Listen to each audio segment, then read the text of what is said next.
so much, I've come up with 2 solutions to reduce the gridlock in the area.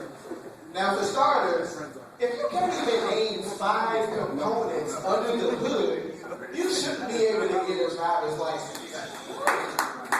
Alright? Now, right off the bat, what that does is, that's a hell of a lot less titties behind the wheel. It's right off the bat.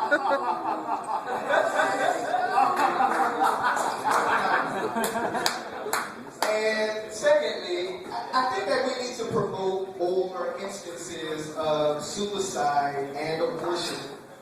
And I know what you're thinking. That's a bit extreme for reducing gridlock in the area. But think about it. More dead people would equal less people on the red line. Sort of. So I call that, I'm sorry, your daughter died, but can I have that seat next to you, please? Thank you, brother. Appreciate that. But, you know, I mean, the subway, it's not all that bad, you know. Last summer, I got really lucky and I found $50 on the metro. And I couldn't believe it because the money, it was sitting right there and nobody else saw it. So, you know, I got up out of my seat, I walked over to the money, and I grabbed it right out the lady's purse. I mean, it hadn't been the most lucky day of my life, and in hindsight, she was probably mad as a motherfucker when she got home. I'm not totally sure. But, so I noticed that a lot of people are interested in losing weight.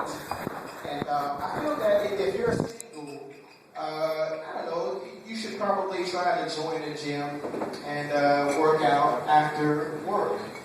If you are someone with kids, you can take your kids on a road trip, leave them at a rest stop, and drive the fuck off.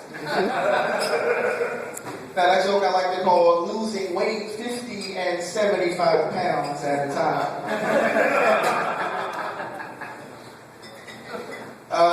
Okay, so here's something really weird. I really enjoy the concept of time travel.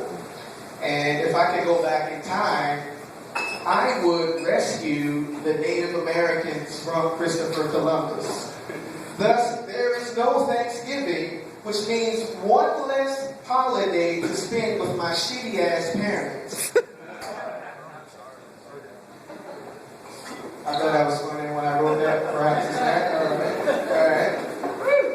But, you know, my dad and I, we're pretty close, I guess. But we do have one thing in common, and that is we both dislike the idea of going to church.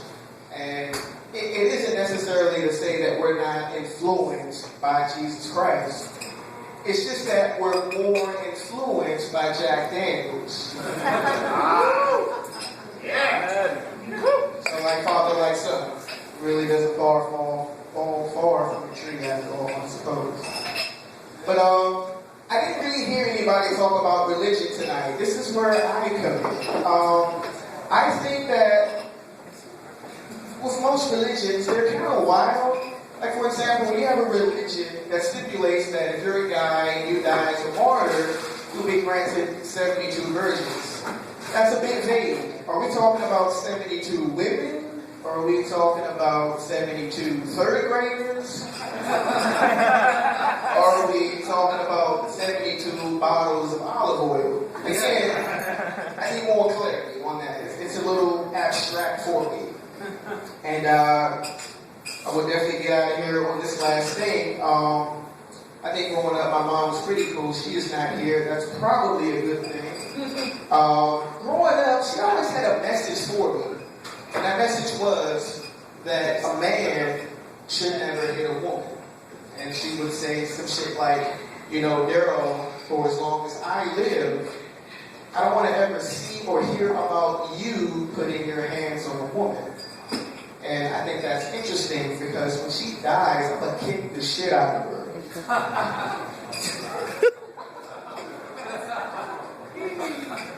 Now, that's a joke I like to call finding a loophole in parental guidance. All right. I'm gonna get out of here on that. Thanks for entertaining me here.